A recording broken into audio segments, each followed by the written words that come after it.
Imagine this. You finally buy the car you've always wanted.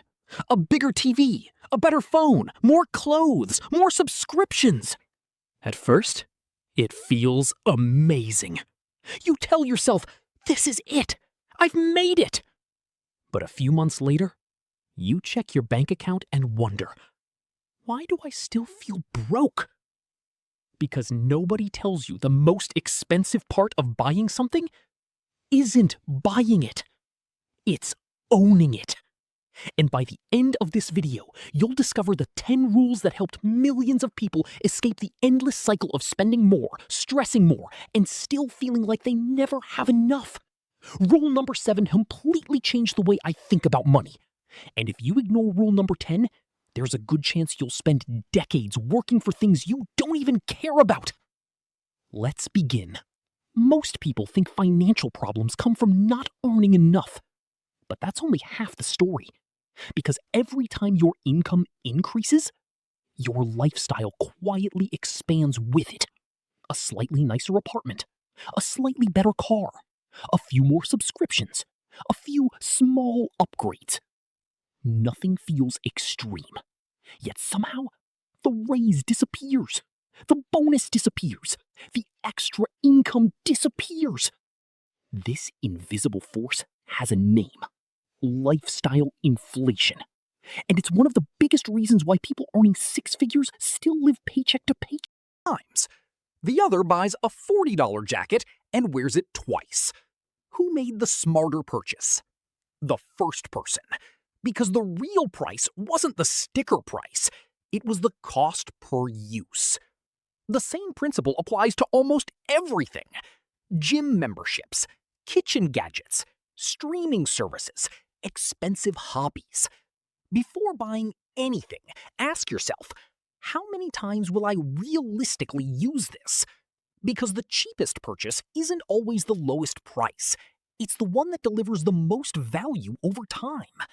And this one question alone can save you thousands of dollars every year.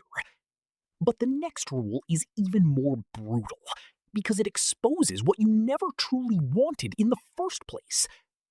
Rule number 2, the replacement test. Walk around your house. Look at everything you own. Now ask yourself, if this disappeared tomorrow, would I buy it again? If the answer is no, you've just discovered something important. You paid for something that added very little value to your life. We accumulate things slowly. Impulse purchases, trendy gadgets, decorations, random online deals. Each item seems harmless, until one day your closets are full, your garage is packed, your credit card balance grows, and you're surrounded by things you don't even remember buying. The replacement test cuts. Rule number 3.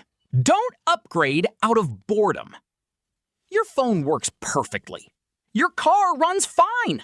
Your laptop does everything you need. Then a commercial appears, a YouTube ad, an influencer review. Suddenly, what you own feels outdated. Not because it stopped working, but because someone convinced you that newer means better. This is one of the most profitable psychological tricks in modern history. Manufactured dissatisfaction.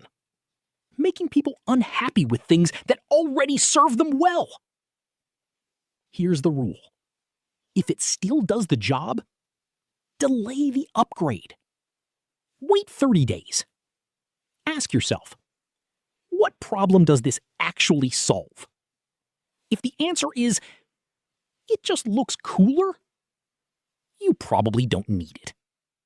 Because every unnecessary upgrade steals money from your future investments. And over decades, those small decisions compound into hundreds of thousands of dollars. But knowing this still isn't enough, because companies have made spending effortless. Which is why rule number 4 changes the environment itself. Rule number 4, create friction for spending. Think about how easy it is to spend money today. One click, one tap, one fingerprint scan. That's all it takes. No pause, no reflection, no resistance. Now compare that to saving money, researching investments, setting up transfers, building an emergency fund. It's harder. So here's the solution. Make spending inconvenient. Delete saved payment information. Unsubscribe from promotional emails. Remove shopping apps from your home screen. Wait 24 hours before buying anything non-essential. And at the same time, make saving automatic. Automate transfers. Automate investing. Automate good decisions. Because discipline is unreliable. Systems are powerful. The less you rely on willpower, the more likely you are to build wealth without constantly fighting yourself. And the next rule might be the most shocking of all, because most people have absolutely no idea how much stuff they actually own. Rule number 5, count what you own. Here's a challenge.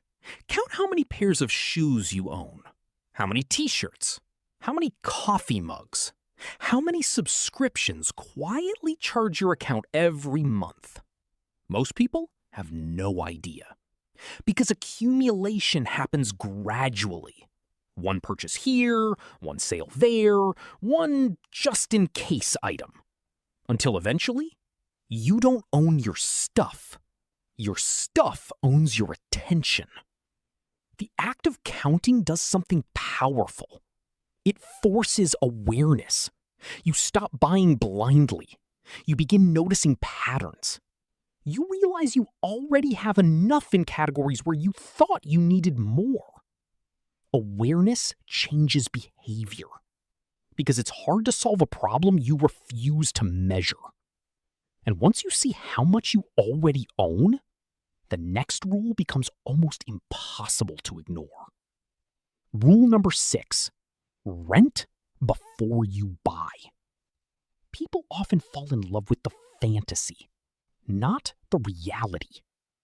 They imagine becoming a photographer, a cyclist, a musician, a camper, and they immediately spend hundreds or thousands of dollars on equipment. Then reality arrives. The hobby isn't what they expected.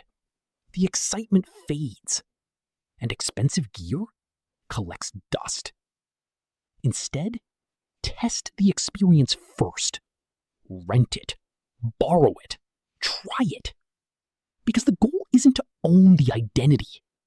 The goal is to discover whether the activity genuinely improves your life. The smartest financial decisions aren't made through excitement. They're made through experimentation. But sometimes, the biggest expenses aren't the obvious ones. They're the hidden costs nobody talks about. Rule number 7, the lifestyle multiplier, 1521 through 1755. This rule changed the way I think about money forever. Every purchase has children. Buy a boat? You don't just buy a boat. You buy maintenance, insurance, storage, repairs, accessories, fuel. Buy a luxury car? You buy higher insurance premiums, more expensive repairs, specialized service, higher expectations. The original price tag is only the beginning. Before buying anything major, ask, what expenses come attached to this decision? Because the true cost of ownership often multiplies over time. And understanding this one principle can protect you from years of financial stress. But avoiding stress isn't enough. At some point, you need to answer one uncomfortable question.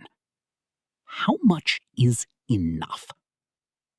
Rule number 8, define enough. Society has an unwritten rule. Earn more, spend more, upgrade more, repeat forever. But what happens if you never decide what enough looks like? You'll chase a finish line that keeps moving. A bigger house, a nicer neighborhood, a more expensive vacation, another status symbol. And no matter how much you achieve, satisfaction stays just out of reach. people who experience... Rule number 9. See money as optionality. Most people think money buys things, but the greatest benefit of money isn't consumption, it's choice. Savings give you options. The option to leave a toxic job, the option to move closer to family, the option to take time off, the option to start a business, the option to say no. Financial freedom isn't waking up on a yacht. It's waking up knowing that your decisions aren't controlled by desperation. Every dollar you save isn't just currency. It's flexibility, security, time, control over your future. Which brings us to the final rule, the one that keeps all the others alive. Rule number 10. Declutter continuously. Most people declutter once a year, if that. They clean everything, feel productive, then slowly return to old habits. But lasting change doesn't happen through dramatic events. It happens through small, repeated actions. Every month, remove what no longer serves you. Cancel unused subscriptions. Donate unused items. Sell forgotten purchases. Reevaluate habits. Ask yourself, is this still adding value to my life? Minimalism isn't a destination. It's maintenance. It's choosing intentionally again and again. Because life changes. Needs change. Priorities change. And the people who thrive financially aren't the ones who never make mistakes. They're the ones who regularly course correct. One day, you realize something. The moments that mattered most weren't the things you bought. They were the dinners with family, the laughter with friends, the freedom to spend your time the way you wanted, the peace of knowing you were prepared for tomorrow. Financial independence isn't about becoming cheap. It's not about saying no to everything. It's about saying yes to what truly matters. Every unnecessary expense you avoid is a vote for the future you want. Less stress, more freedom, more options, more life. Because at the end of the day, the goal isn't to die with the most stuff. The goal is to build a life you don't constantly need to escape from. And maybe having less isn't losing something. Maybe it's finally making room for everything that actually matters. Before you click away, I want you to do one thing. Look around the room you're sitting in right now. Ask yourself, if I had to start over tomorrow, what would I buy again? Drop the number one thing you never repurchase in the comments. And if this video changed the way you think about money even a little, subscribe. Because every week we break down the psychology of wealth using simple Stickman stories, so you can build more money, more freedom, and a life designed on your own terms. I'll see you in the next one.